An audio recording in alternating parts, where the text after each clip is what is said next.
السلام علیکم ورحمۃ اللہ وبرکاتہ۔ کیسے ہیں دوستو آپ سب لوگ؟ امید کرتا ہوں آپ سب لوگ خیریت سے ہوں گے۔ میں ہوں حافظ عبد الماجد اور آپ دیکھ رہے ہیں میرا یوٹیوب چینل دا نالج۔ دوستو آج ہر انسان پریشان ہے، کسی کو جانی پریشانی ہے، کسی کو مالی پریشانی ہے، کسی کو منصب کی پریشانی ہے، کسی کو عزت و آبرو کی پریشانی ہے، امیر اپنی کوٹھی میں پریشان ہے، غریب اپنی جھوپڑی میں، کوئی روزگار اور حالات سے نالاں ہے تو کوئی اپنے عزیز و اقارب اور دوست و احباب سے شاکی ہے۔ تقریباً ہر آدمی کسی نہ کسی فکر، ٹینشن اور پریشانی میں مبتلا ہے،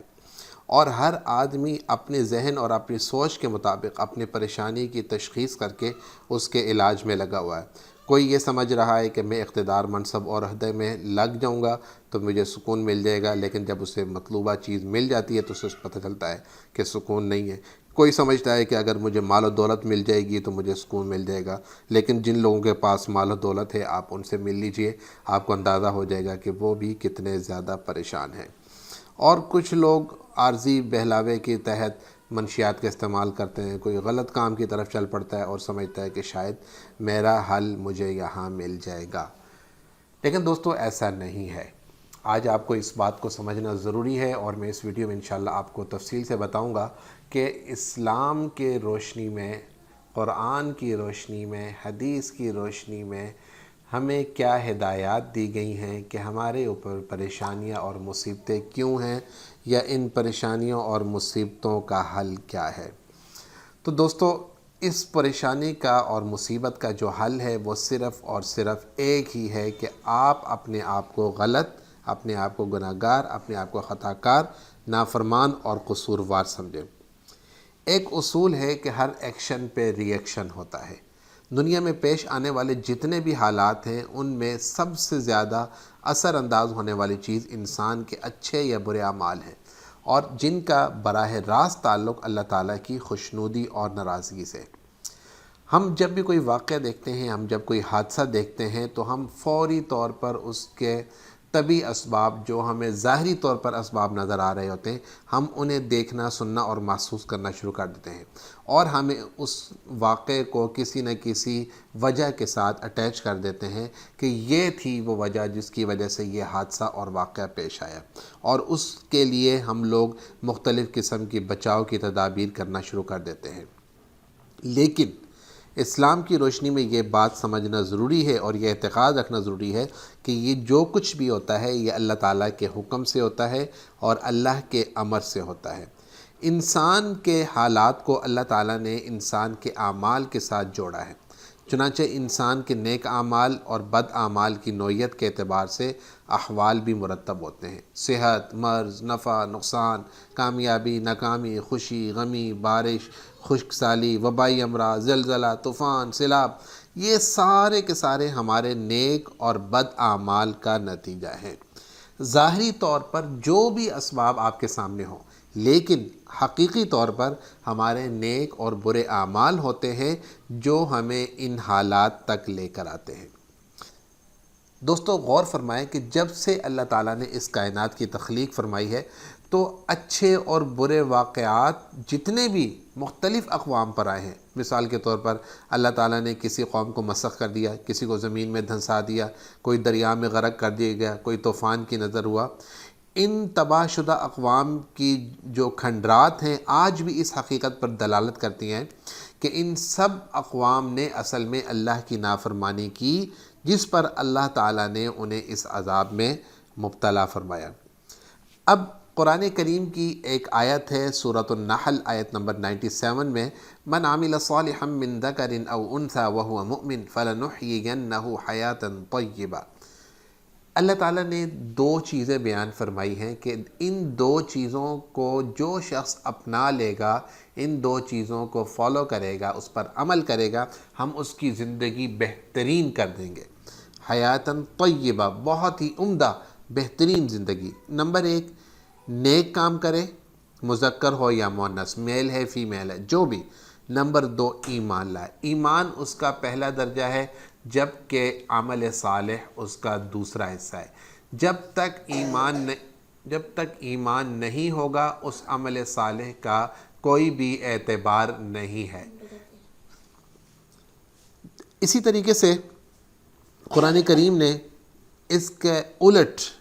ایک نصیحت کے انداز میں، تنبیہ کے انداز میں سمجھ لیں کہ اللہ نے فرمایا سورۃ طٰہٰ آیت نمبر 124 میں وَمَنْ أَعْرَضَ عَنْ ذِكْرِي فَإِنَّ لَهُ مَعِيشَةً ضَنْكًا وَنَحْشُرُهُ يَوْمَ الْقِيَامَةِ أَعْمَىٰ۔ جو شخص میری نصیحت سے اعراض کرے گا، روگردانی کرے گا، اس کے لیے دنیا اور آخرت میں تنگی کا جینا ہوگا۔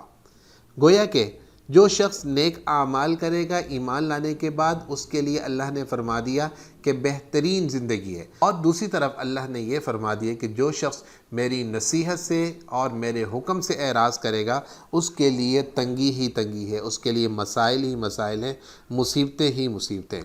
اور قرآن کریم میں ایک اور جگہ پر سورہ روم میں آیت نمبر 41 میں اللہ رب العزت نے فرمایا ظہر الفساد فی البر والبحر بما کسبت ایدی الناس لیذیقہم بعض الذی عملوا لعلہم یرجعون۔ خشکی اور تری میں لوگوں کے ہاتھوں کی کمائی کے سبب خرابی پھیل رہی ہے، تاکہ اللہ تعالیٰ ان کے بعض اعمال کا مزہ انہیں چکھا دے تاکہ وہ باز آ جائیں۔ اور قرآن کریم میں اور بھی بہت سارے مقامات پر اللہ رب العزت نے اس بات کی طرف واضح اشارہ فرمایا کہ جو کچھ بھی تم کرتے ہو یہی تمہارے اعمال کا نتیجہ تمہارے سامنے ظاہر ہوتا ہے۔ اور قرآن کریم میں ایک جگہ پر سورہ اعراف آیت نمبر 94 میں اللہ رب العزت نے فرمایا وَلَوْ أَنَّ أَهْلَ الْقُرَىٰ آمَنُوا وَاتَّقَوْا لَفَتَحْنَا عَلَيْهِمْ بَرَكَاتٍ مِّنَ السَّمَاءِ وَالْأَرْضِ وَلَكِنْ كَذَّبُوا فَأَخَذْنَاهُمْ بِمَا كَانُوا يَكْسِبُونَ۔ اور اگر ان بستیوں والے ایمان لے آتے اور تقوی اختیار کرتے تو ہم ان پر آسمان اور زمین سے برکتیں کھول دیتے، لیکن انہوں نے جھٹلایا تو ہم نے ان کے اعمال کی وجہ سے انہیں پکڑ لیا۔ اب دوستو، اگر آپ ان تمام مثالوں پر غور کریں تو یہ تمام مثالیں بہت ہی واضح ہیں، بالکل اتنی واضح ہیں کہ اگر کوئی تھوڑا سا غور بھی کرے تو اسے بالکل واضح طور پر معلوم ہو جائے گا کہ اللہ رب العزت ہمیں بتانا کیا چاہ رہے ہیں، سکھانا کیا چاہ رہے ہیں، اور اللہ تعالی ہم سے کیا چاہ رہے ہیں کہ جس کے بدلے میں ہمیں سکون ملے گا، امن والی زندگی ملے گی، خوشی ملے گی، راحت ملے گی۔ اور حدیث مبارکہ میں آتا ہے کہ حضرت ابن عمر رضی اللہ تعالیٰ عنہ سے روایت ہے کہ حضور صلی اللہ علیہ وسلم کی خدمت میں حاضر تھے تو آپ صلی اللہ علیہ وسلم نے فرمایا کہ اس وقت کیا ہوگا جب 5 چیزیں تم لوگوں میں پیدا ہو جائیں گی، اور میں اس وقت سے اللہ تعالیٰ سے پناہ مانگتا ہوں کہ وہ تم میں پیدا ہوں یا تم ان 5 چیزوں کو پالو۔ نمبر 1 بے حیائی، نمبر 2 اور وہ جو زکوٰۃ دینے سے اپنے آپ کو روکتے ہیں، تو آپ صلی اللہ علیہ وسلم نے فرمایا کہ آسمان سے ہونے والی بارش کو وہ اپنے لیے روک لیتے ہیں۔ اور تیسرا آپ نے فرمایا کہ جو قوم ناپ تول میں کمی کرتی ہے تو وہ قحط سالی، رزق کی تنگی، بادشاہوں کے ظلم میں گرفتار ہو جاتی ہے۔ اور چوتھے نمبر پہ فرمایا ہے کہ امیر جب اللہ کے نازل کردہ احکام کے مطابق فیصلہ کرتے ہیں تو ان پر دشمن مسلط ہو جاتا ہے۔ اور 5ویں نمبر پر آپ صلی اللہ علیہ وسلم نے فرمایا کہ جب اللہ کی کتاب اور نبی صلی اللہ علیہ وسلم کی سنت کو چھوڑ دیتے ہیں تو اللہ ان کے آپس میں جھگڑے پیدا کر دیتا ہے۔ اب اس سے زیادہ حدیث واضح کیا ہو سکتی ہے کہ اس حدیث میں مختلف گناہوں کو مختلف آفات اور پریشانیوں کا سبب بتایا گیا ہے، اور نتیجہ وہی ہے کہ جو شروع میں اللہ تعالیٰ نے بیان فرما دیا کہ جو میری نصیحت سے اعراض کرے گا، روح گردانی کرے گا، منہ موڑ لے گا، اس کے لیے میں دنیا کی زندگی تنگ کر دوں گا، اس کے لیے زندگی جینا بہت ہی مشکل ہو جائے گا۔ تو دوستو، آج بھی اس بات کی ضرورت ہے کہ ہم اپنا محاسبہ کریں، اپنے آپ کو دیکھیں، اپنے آپ میں مراقبہ کریں اور دیکھیں کہ ہمارے اوپر جو پریشانیاں اور مصیبتیں، جو تکالیف آئی ہوئی ہیں، ان پریشانیوں، مصیبتوں اور تکالیف کے پیچھے کیا سبب ہے۔ کیا ہم نے کسی کا حق مارا؟ کیا ہم نے کسی کے ساتھ زیادتی کی؟ کیا کسی کو ہم نے برا بھلا کہا؟ کیا کسی کے ساتھ ہم نے ایسا کوئی کام کیا